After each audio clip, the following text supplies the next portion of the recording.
Have you ever, and don't give me an answer like, well, when I was younger I have. No, have you ever played a game that didn't have the best reviews, but you liked it either way? I definitely have, and Assassin's Creed Unity was that game for me back in 2014. And I recently replayed that game, and with the buggy images still in the back of my mind. The glitches, they the pushed out potentially the worst matchup in so broken. I was wondering, was that game really that good? Personally, I'm not the biggest fan of the new Assassin's Creed games, and Unity, it holds a special place in my heart, as I truly think this is the last true Assassin's Creed game ever made.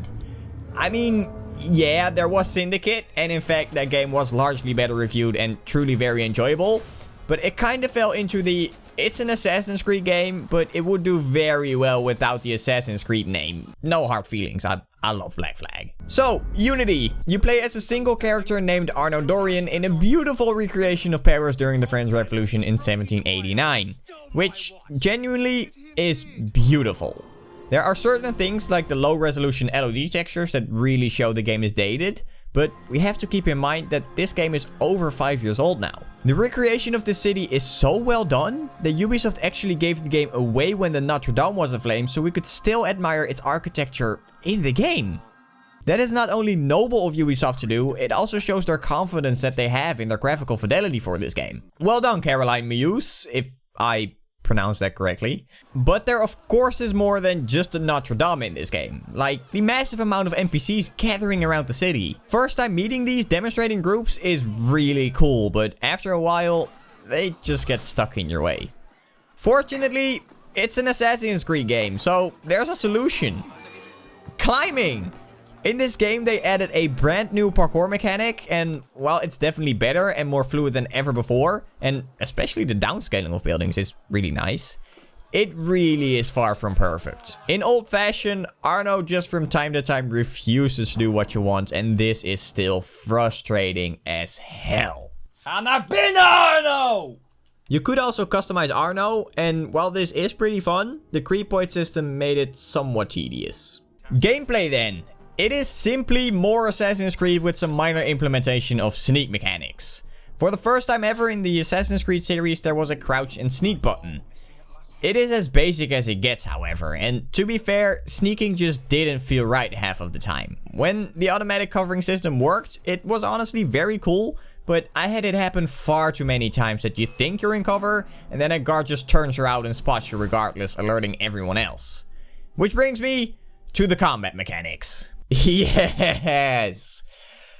Nothing changed. Once in the fight, you just parry everything and you'll most likely be fine. The AI did seem a bit more aggressive than before, but when they started pulling out their guns... Oh, their guns. It just felt like the game needed a cheap, easy way to break up the typical parry, strike, kill combat they've been stuck with since the series started. I do want to break up for a second, because I would like to say that I prefer the old fighting system over the new one they have in their more recent Assassin's Creed games.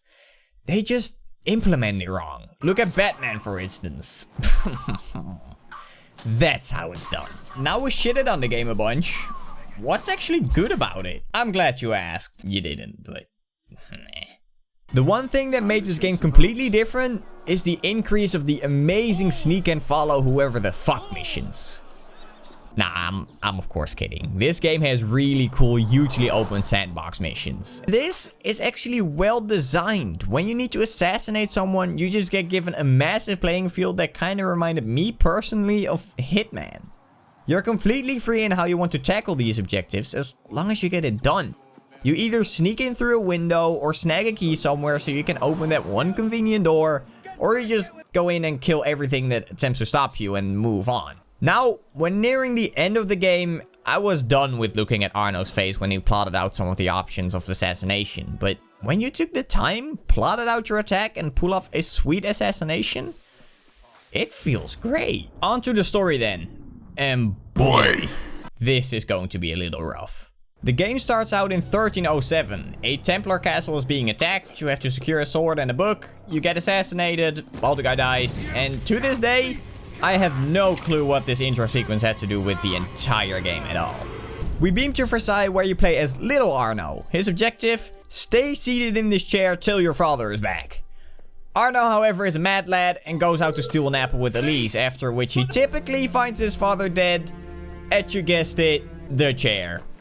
The game then cuts to bigger Arno and the game truly begins. I just want to say, I really like Arno for the character that he is. He's quirky little asshole and honestly, he's pretty likable. But let's continue. There is a party which Arno was not invited to, but Elise will be present there, so he snuck in.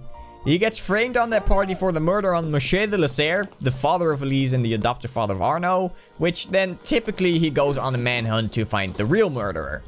This unfortunately ravels into a lot of killing one guy, sucking up his brain with your assassin skills to find out you need another guy. You kill him, repeat the process, and you yet again find out you need another guy. This basically until the end. Spoiler alert! Elise dies and you kill the mastermind behind all this, Thomas Germain. And you get the sword that we saw in the intro sequence, which I guess is the connection to the bald guy being burned. Oddly enough, in between the sequences of the game, you have to hop servers because either a piece of code was broken or you had to evade Abstergo. And these are sick. Sieging a castle or climbing the Eiffel Tower is what I remembered most of this game. So basically, the story is really lame, and if you want a solid story, you get God of War. But let's address the controversial issue everyone is waiting for. Is this game actually playable now? Yes and no. I played this game on a PC with a 2080 Ti, and back then I paired it with a 4790K. And while this is overkill, you could probably get 60 FPS on 1080p, but results vary a lot. A lot of the bugs have been fixed, but there are many left. And I don't know if Ubisoft ever planned on 100% fixing this game.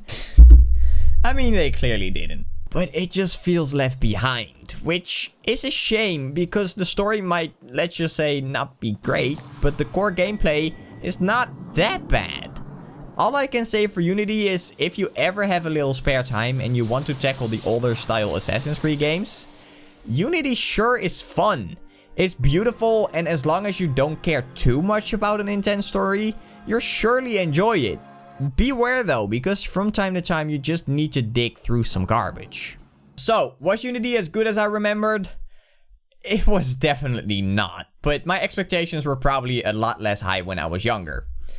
I would, however, recommend this game, but only as a dog left in the rain that you want to rescue. And that's that. Something different from what I normally upload, but if you like this, then don't forget to drop a like, and if you want to see more, then don't forget to subscribe. My name is QB Whatever, and I hope all of y'all have a good one. Bye.